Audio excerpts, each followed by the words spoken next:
My name's Ryan, and I'm 38. My wife, Megan, is 35.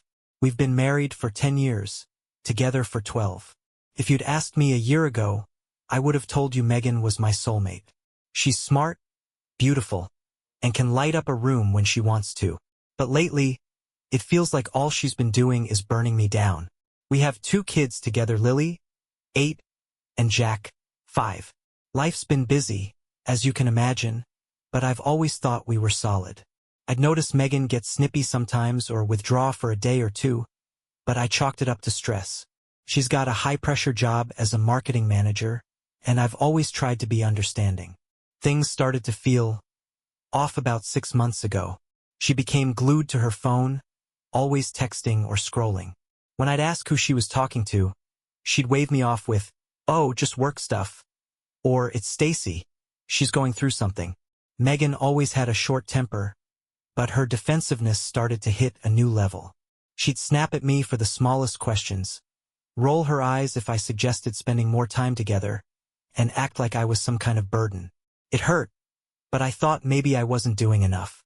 I picked up extra chores around the house, planned a weekend getaway, and even started leaving little notes in her lunch bag like I used to when we were dating. I wanted to bring us back to what we had, but nothing worked. In fact, she got colder. Looking back now, I see that was the first crack in the foundation. At the time, I just thought it was a bad patch, something we'd work through. But it was so much more than that. A couple of weeks after Megan's behavior started changing, something happened that made my stomach twist. It was a Saturday night, and Megan had work drinks with her team. She came home late, around midnight, smelling like wine and a perfume that wasn't hers. Not ours. I remember asking, "Rough night?" as she stumbled through the door, her shoes dangling from her hand. She just laughed, but it wasn't her usual laugh. It was sharp, dismissive. "It's called networking, Ryan. You wouldn't get it." She brushed past me, and when I tried to kiss her, she flinched. That's when I felt it, the shift, the distance. I'd been trying so hard to justify her behavior, but in that moment, I knew something was wrong. The next day, while Megan was out running errands, I did something I'd never thought I'd do. I checked her phone. I hated myself for it, but the unease had been eating me alive. She was always so careful with it, but she'd left it charging on the counter. Her messages with Stacy were there, but something was off. The tone didn't match what I'd expect from 2 best friends. There were weird gaps, abrupt conversations that didn't make sense, like pieces of the puzzle were missing. That's when I saw the archive chats, and there it was. Him. A guy named Jason. No last name, but the way she talked to him made my chest tighten. "Last night was incredible. Can't stop thinking about you." That's what she'd sent him the night before, not even an hour after she walked through our front door. He replied with a string of heart emojis and something about how he couldn't wait to see her again. My hands were shaking as I scrolled further. Their conversations were explicit. Megan wasn't just emotionally distant from me. She was pouring her soul, and her body, into this guy, and it wasn't new. The messages went back months, starting casually, then escalating into something much darker. I felt like the floor had dropped out from under me. My stomach churned, and my head started spinning. I wanted to throw her phone across the room, to scream, to punch a wall. But the kids were in the next room watching cartoons. I had to pull myself together.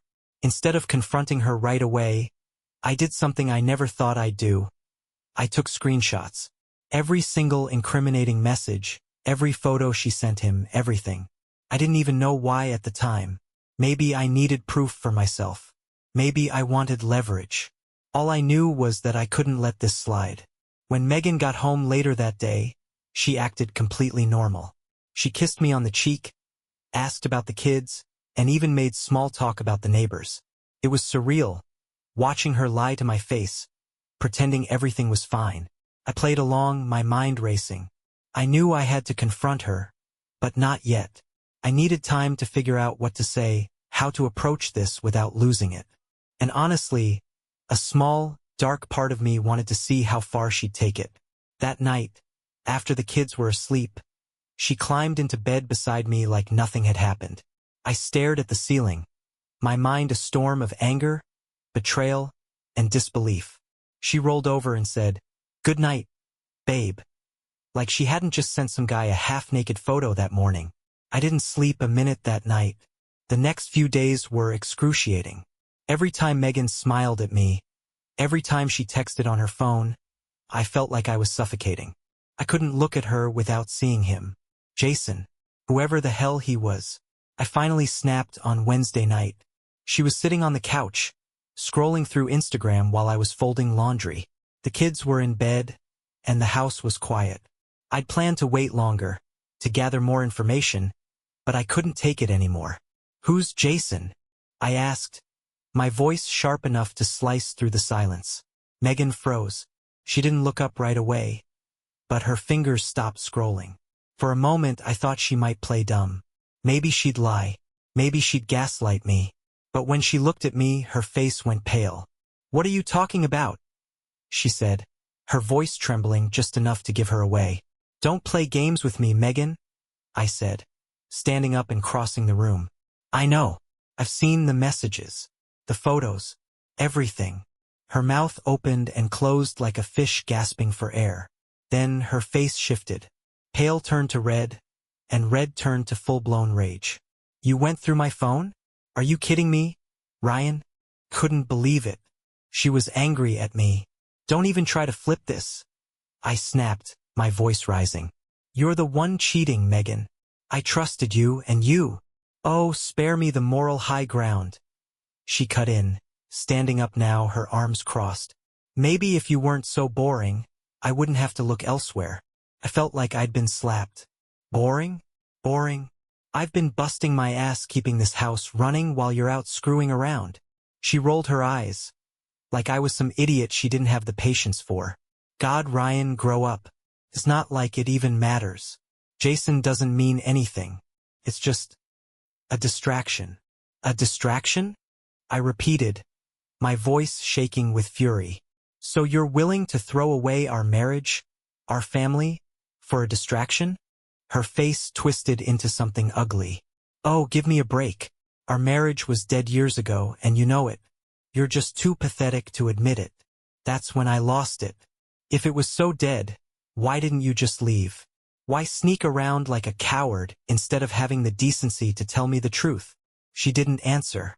Instead, she stormed out of the room and slammed the bedroom door behind her, leaving me standing there, shaking with anger.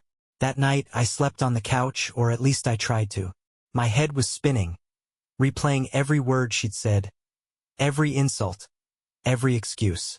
The woman I thought I'd spend my life with wasn't just cheating on me. She was cruel. By morning, I wasn't sad anymore. I wasn't heartbroken. I was mad. And that's when a dangerous idea started forming in my head. By the time the sun came up, I'd made my decision. If Megan wanted to play dirty, I could too. I wasn't proud of the thought, but I was past caring about pride. This wasn't just about revenge, it was about leveling the playing field. That morning, while Megan got the kids ready for school, I casually asked, "Got any big plans today?" She didn't even look at me. "Work, obviously. Late meeting." "Don't wait up." I nodded, barely holding back a smirk. "Late meeting, huh? Sure." As soon as she left, I grabbed my phone and scrolled through my contacts until I found the name. Emily, my ex. Emily and I had a messy history. We'd dated for 3 years in our 20s, and while it didn't end well, we'd reconnected on social media a couple of years ago. She was single now, and though we hadn't spoken much, her occasional flirty comments on my photos told me she still had a soft spot for me. I sent her a simple message. "Hey, it's been a while. Wanna grab coffee and catch up?" Her response came almost instantly. "I'd love that." That afternoon, we met at a quiet cafe on the other side of town. I hadn't seen Emily in years, but she looked just as stunning as I remembered. Long brunette hair, piercing blue eyes, and a mischievous smile that could melt anyone's resolve. "Ryan," she said, her voice warm but curious. "This is unexpected." We made small talk for a while, but she could tell something was up. Finally, she leaned forward and asked, "Okay, spill it. What's going on?" I told her everything. Megan's affair, the fights, how I felt like my world was crumbling. Emily listened intently, her expression shifting between shock and anger. When I was done, she reached across the table and placed her hand on mine. I can't believe she'd do that to you. You don't deserve it, Ryan. Her touch sent a jolt through me. Comfort, familiarity, and something else. Something dangerous. I don't know who leaned in first, but suddenly we were kissing. Right there in the cafe. It wasn't planned, but it felt right. Like all the pain, anger, and betrayal disappeared for just a moment. When we finally pulled away, Emily smirked. Well, I guess I was right to wear my good lipstick today. I laughed for the first time in what felt like weeks. Later that evening, while Megan was out at her late meeting, I met Emily at her place. I won't go into details, but let's just say the night was cathartic. For the first time in months, I felt alive again. When I got home, Megan was already in bed. She didn't even bother asking where I'd been. Good. As I lay in bed, staring at the ceiling, I felt a strange mix of satisfaction and guilt. Part of me knew what I'd done was wrong. But another part, the part that had been crushed under Megan's lies, felt justified. This was only the beginning. The next morning, Megan was unusually chipper. She hummed while making coffee, even smiled at me across the kitchen, like she hadn't spent the past 6 months treating me like dirt. "Sleep well?" she asked, her tone so casual it almost felt taunting. "Like a baby," I replied, matching her fake energy. She didn't press further, and I wasn't about to volunteer any details about where I'd been, or who I'd been with. Over the next few days, things felt almost calm. Too calm. Megan was distant but not hostile, like she was walking on eggshells around me. I wondered if she suspected something, but if she did, she didn't let on. Meanwhile, I kept texting Emily. It wasn't just about revenge anymore. I found myself looking forward to her messages, her jokes, the way she genuinely cared about what I was going through. We started meeting up more, sometimes for coffee, sometimes for more. It was dangerous, but it was the only thing keeping me sane. Then, about a week later, Megan's mask slipped. I'd just gotten home from work when I found her sitting in the living room, her phone clutched tightly in her hand. She looked up at me, her expression a mix of anger and panic. "We need to talk," she said, her voice low and serious. I froze. Did she know? Had she somehow found out about Emily? "Sure," I said, keeping my tone as steady as possible. She stood up and paced the room, her eyes darting everywhere but at me. "I got a call today, from Jason's wife." I swear my heart stopped. I hadn't even considered the possibility that Jason was married. But of course he was. Megan had always had a talent for picking the absolute worst people to entangle herself with. "What did she say?" I asked, feigning ignorance. Megan shot me a glare. "She knows everything. Apparently, Jason's been seeing someone else on top of me, and his wife found out. Now she's threatening to tell everyone, including you." I couldn't help it. I laughed. It wasn't a conscious decision, but the absurdity of the situation was too much. Megan's face twisted in fury. "This isn't funny, Ryan," she snapped. "Oh, it's hilarious," I shot back. "Your little boyfriend is a two-timing sleaze. And now you're panicking because the truth might come out? That's rich, Megan." Her face flushed red, but she didn't deny it. Instead, she tried a new angle. "Look, I know I messed up, okay? But we need to figure out how to handle this before it blows up in both our faces." "Both our faces?" I repeated, incredulous. "Don't drag me into your mess, Megan. You're the one who decided to cheat, not me." She opened her mouth to argue, but then she hesitated. Her eyes narrowed, and for the first time, I saw a flicker of suspicion. "Wait a second. Why are you so calm about this? You're not even mad." I shrugged, letting the silence hang in the air just long enough to unsettle her. Then, I leaned in, my voice low and deliberate. "Maybe I've been keeping myself distracted too." Her eyes widened, and for a moment, she looked genuinely stunned. "What the hell is that supposed to mean?" "You figure it out," I said, turning and walking out of the room. That night, Megan didn't sleep in our bed. She stayed in the guest room, slamming the door so hard it shook the walls. I lay awake, staring at the ceiling, wondering where this would go next. But the truth? I didn't care anymore. I wasn't scared of her finding out about Emily. In fact, a part of me wanted her to. Maybe then she'd finally understand what it felt like to be betrayed. Little did I know, the chaos was only just beginning. 2 days later, the gloves came off. It started subtly. Megan began acting overly polite, almost unnervingly so. "Good morning, sweetheart," she'd say in a syrupy voice that made my skin crawl. She started cleaning the house more, cooking elaborate dinners, and even suggesting we go out for a date night. I wasn't buying it. This wasn't an apology, it was a tactic. She was up to something, and I didn't have to wait long to find out what. One evening, while I was on the couch texting Emily, Megan walked into the room holding her laptop. She didn't say anything at first, just stood there watching me with a smug expression. "What?" I asked, already bracing myself. She tilted the screen toward me, and my blood ran cold. It was a screenshot of a message, my message to Emily. "I guess I'm not the only one with secrets, huh?" Megan said, her voice dripping with venom. I stared at the screen, my mind racing. I hadn't been careful. I hadn't thought I needed to be. But Megan was smarter than I gave her credit for, and somehow, she'd figured it out. "Where did you get that?" I demanded, my voice sharper than I intended. Her smile widened. "Oh, Ryan, don't play dumb. You're sloppy. I synced the phones to our shared cloud years ago. Rookie mistake." I felt my jaw clench. Of course she had access to everything. I should have seen it coming. "What do you want, Megan?" I asked, trying to stay calm. She sat down across from me, crossing her legs and leaning forward like we were negotiating a business deal. "It's simple.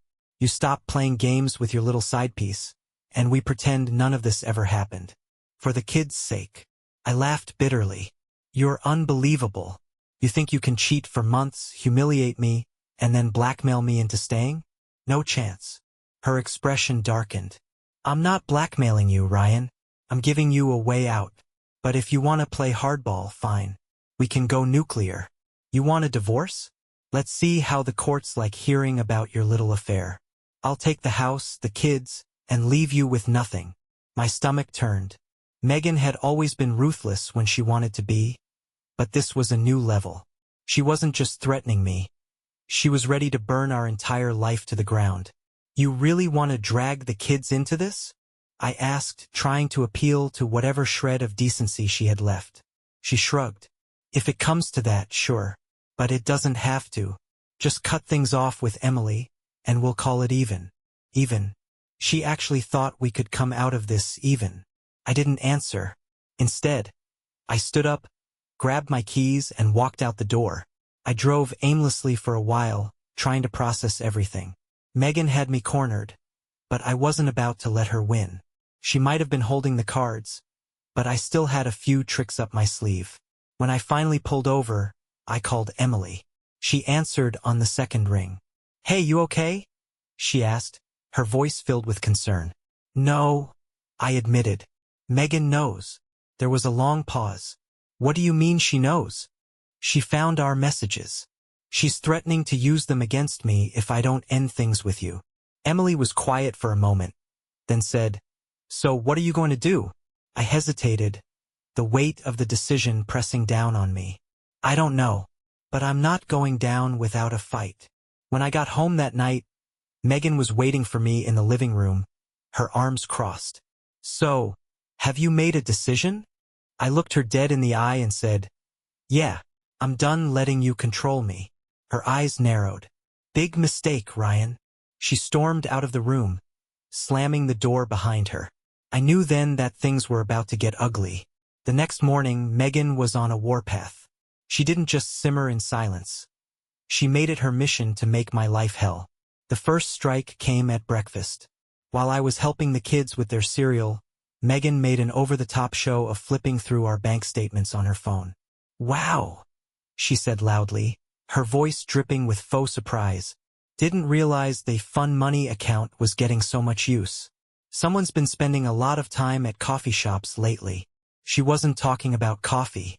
Lily looked up from her bowl. What's fun money? Nothing, sweetheart, I said quickly, shooting Megan a glare. Megan just smirked and sipped her coffee, clearly enjoying herself. Later that day, I got a call from my boss. Ryan, we need to talk, he said, his tone serious. Apparently, someone had emailed him screenshots of my messages with Emily, along with a not-so-subtle suggestion that I was using company time to pursue personal relationships. I knew immediately who was behind it. Megan. She hadn't just taken this to a personal level. She was trying to destroy me professionally. Thankfully, my boss was understanding. Look, I don't want to get into your personal life, but keep this kind of stuff out of the office. Consider this a warning. I hung up, furious. Megan was trying to ruin my life piece by piece, and I wasn't about to let her win. That night, we had another blowout. I confronted her as soon as the kids were in bed. Are you trying to get me fired now? I demanded, slamming the screenshots down on the kitchen counter. She didn't even flinch. I warned you, Ryan. You keep playing games, and I'll make sure you lose. This isn't a game, I shouted, my voice echoing through the house. This is our marriage, our family. Do you even care about any of that? Her eyes hardened.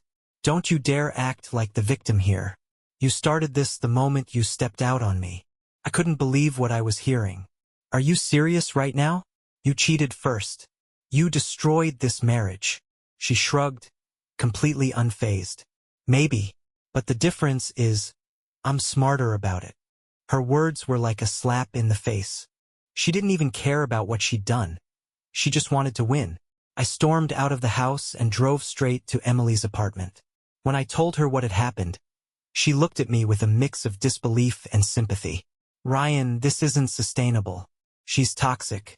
You need to get out of this marriage. I know, I said, running my hands through my hair, but she's already threatening to take the kids. If I push her too far, she'll follow through. Emily hesitated, then said something that stopped me in my tracks. What if we level the playing field? What do you mean? I mean, we fight fire with fire. Megan thinks she's untouchable, but maybe it's time to show her she's not. Emily's suggestion planted a seed in my mind, one I couldn't shake. Megan wasn't just playing dirty. She was playing recklessly, and reckless people make mistakes. If she wanted to drag this fight out into the open, I was ready to meet her there. But I didn't realize just how far Megan was willing to go. The next day, I woke up to a storm I wasn't prepared for. My phone buzzed incessantly. Texts, missed calls, and notifications from Facebook. When I opened the app, my heart sank. Megan had posted a long, dramatic status about how she was a betrayed wife trying to hold her family together, while her selfish husband was out gallivanting with another woman. She didn't name Emily, but the implication was clear. Friends and family started commenting immediately. Some offered support for Megan while others tagged me, demanding answers. My phone blew up with texts from my parents, my siblings, even a couple of coworkers who had somehow seen the post. I was livid. Megan hadn't just escalated the fight. She turned it into a public spectacle. When I got home that evening, Megan was sitting in the living room, scrolling through her phone with a satisfied smile. Nice post, I said, my voice dripping with sarcasm. She looked up, feigning innocence. Oh, you saw that? I thought it was important for people to know the truth. Truth? I barked. You mean your twisted version of it? She shrugged. People can draw their own conclusions. You've gone too far, Megan, I said, stepping closer. You're not just hurting me, you're hurting the kids. Do you even care what this does to them? Her expression faltered for a moment, but then she smirked. The kids are fine. They don't need to know any of this. You think they won't find out? This is on the internet, Megan. Nothing ever goes away. She stood up, crossing her arms. Well, maybe you should have thought about that before you started sneaking around.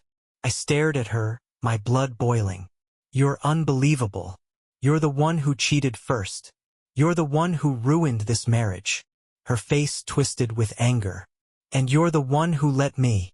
Don't act like some saint, Ryan. You've been checked out for years. At least Jason made me feel alive. I couldn't believe what I was hearing. So that's your excuse? I didn't pay you enough attention. So you decided to blow up our family? Maybe if you weren't such a boring husband, I wouldn't have had to. She shot back. That was it. I was done. That night, after Megan went to bed, I sat in the kitchen, scrolling through the screenshots I'd taken of her messages with Jason. She wanted to paint me as the villain? Fine. But I wasn't going to let her do it without showing the world her true colors. I uploaded everything, every text, every photo, every explicit detail, into a private folder on Google Drive. I wasn't planning to go public with it just yet, but I wanted to be ready. Megan wasn't the only one who could play dirty. The next day, Emily and I met for lunch. She was furious when I told her about Megan's post. She's trying to humiliate you, Emily said, her eyes blazing. Are you just going to let her? No, I said, my voice firm. I'm done letting her control the narrative. But I need to be smart about this. Emily hesitated, then leaned in closer. I've been thinking, what if we use Jason? What do you mean? Jason's clearly a scumbag. If we can get him to talk, to admit what he's done, Megan won't have a leg to stand on. It was risky, but the more I thought about it, the more sense it made. Jason was the key. That evening, I sent Jason a message. It was short and to the point. We need to talk.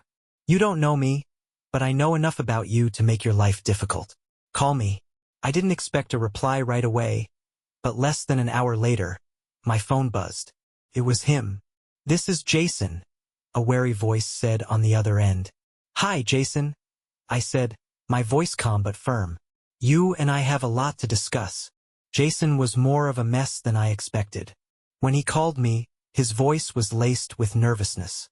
He probably assumed I was just another angry husband, and he was right, but I had leverage he didn't know about yet. What do you want, man? Jason asked. Look, I didn't mean for any of this to happen, okay? I don't want any trouble. I leaned into his panic. You've already got trouble, Jason. Your wife called Megan, remember? She's threatening to expose everything. I'm sure you don't want your life blown up any more than it already is. There was a pause. Then he sighed. Okay, what do you want from me? I hesitated, choosing my words carefully. I need you to come clean. All of it. Admit what you've been doing with Megan and let me record it. What? He practically yelled. Are you out of your mind? I'm not doing that. Listen, Jason, I said, my voice icy. You don't have a choice. Either you help me set the record straight, or I make sure your wife knows every single thing you've done. And trust me, I've got the receipts. Another long pause. Then, grudgingly, he muttered, Fine, but this is the last thing I'm doing for you. The next day, we met at a dingy diner on the outskirts of town. Jason looked exactly like I expected, mid-40s, slicked back hair, and the kind of guy who probably thought he was irresistible. I don't know why I'm here, he grumbled, sliding into the booth across from me. I pulled out my phone, hit record, and placed it on the table between us. Start talking. He rolled his eyes but started spilling. How he met Megan at some corporate networking event. How things escalated quickly. How he never meant to hurt anyone. Classic line. Then he said something that changed the game. She told me you two were basically separated, Jason said, sipping his coffee like it was no big deal. Said she was staying with you for the kids, but that your marriage was over. I stared at him, my blood boiling. Megan had lied to him, too. She hadn't just betrayed me. She'd rewritten our entire history to justify her actions. Anything else? I asked, my voice tight. Jason shrugged. Yeah, she mentioned some guy she was hooking up with before me. Said he was boring as hell, though. My stomach twisted. Megan hadn't just been cheating with Jason. There were others. When I got home that evening, Megan was sitting at the kitchen table, scrolling through her phone like she didn't have a care in the world. Busy day? I asked, setting my bag down. She looked up, her expression cold. What do you want, Ryan? I pulled out my phone and hit play. Jason's voice filled the room, recounting every sordid detail of their affair. Megan's face went white. Where did you get that? She demanded, her voice shaking. I talked to Jason, I said evenly. Turns out he's not as loyal as you thought. Her shock quickly turned to fury. You had no right to do that. No right, I snapped. After everything you've done, you think you can lecture me about rights? You've been lying, cheating, and rewriting history to make yourself look good. Well, guess what, Megan? The truth is out. She stood up, her fists clenched. If you think this is over, you're wrong. You want a war, Ryan? Fine. Let's see how far you're willing to go. That night, I sent the recording to Emily. She listened to it and immediately called me. This changes everything, she said. Megan's credibility is shot. Use this. But I knew Megan wouldn't go down without a fight. The next morning, I called a lawyer. If Megan wanted a war, I was ready. After talking to my lawyer, I had a plan. It was simple. Protect the kids, protect myself, and ensure Megan couldn't spin her lies any further. My lawyer advised me to stay calm and document everything. With Jason's recording in hand, I had a powerful weapon. But Megan wasn't done playing dirty.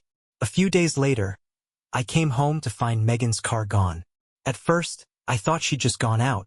But when I walked inside, something felt off. The house was eerily quiet. No toys scattered in the living room. No backpacks in the hallway. I ran upstairs to the kids' rooms, and my worst fear was confirmed. Their closets were empty. Megan had taken them. I called her immediately, my hands shaking. It went straight to voicemail. For hours, I sat on the couch, staring at my phone, willing it to ring. When it finally did, Megan's voice was cold and emotionless. The kids are with me, she said. I'm filing for temporary custody. You'll hear from my lawyer. Megan, what the hell are you doing? You can't just take them. Oh, I can, she snapped. And I will. You've been too distracted with your little fling to notice what's best for them. I'm their mother, Ryan. They belong with me. Her words cut deep, but I forced myself to stay calm. You're making this worse, Megan. The courts won't look kindly on you pulling a stunt like this. Guess we'll see, she said, then hung up. I called my lawyer immediately, and within a day, we filed an emergency motion for custody. The recording of Jason, along with Megan's lies and erratic behavior, painted a clear picture of someone unfit to have sole custody. When Megan was served, she lost it. She showed up at the house, banging on the door, screaming that I was trying to steal her children. I didn't open the door, but I recorded the entire scene from the window. It was a meltdown, the kind you see on TV. The court date was set for the following week. It was the longest 7 days of my life. Emily stayed by my side the entire time, offering support and reminding me why I was fighting. When the day came, Megan looked like a shadow of herself. Angry, disheveled, and ready for a fight. But the evidence was stacked against her. My lawyer presented everything. Jason's recording, her social media post, and the video of her meltdown at the house. Megan's lawyer tried to spin it as the actions of a devoted mother under stress. But the judge wasn't buying it. By the end of the hearing, I was granted temporary custody of the kids, with Megan allowed supervised visitation. It wasn't the end, but it was a start. That night, I sat on the couch with Lily and Jack snuggled up beside me. For the first time in months, I felt a sense of peace. The war wasn't over, but I'd won the first major battle. Megan didn't go quietly, of course. Over the next few months, there were more legal battles, more drama, and more attempts to smear my name. But with every lie she told, her credibility crumbled further. Eventually, she backed down, realizing she'd lost. As for Emily, things between us grew stronger. What started as a messy rebound turned into something real. She supported me through the chaos, and when the dust finally settled, we decided to give us a real shot. Looking back, I can't believe how far things spiraled. Megan and I had once been happy, at least I thought we were, but her betrayal showed me who she really was, and as painful as it was, I'm grateful it pushed me to reclaim my life. If I could give anyone advice, it's this: don't ignore the warning signs. Trust your gut, protect yourself, and never let someone else dictate your worth. Thank you for staying with me. This crazy journey is finally over and I'm ready for what's next. Subscribe to the channel so you don't miss any more interesting stories. and leave a comment with what you would do in this situation. See you in the next videos.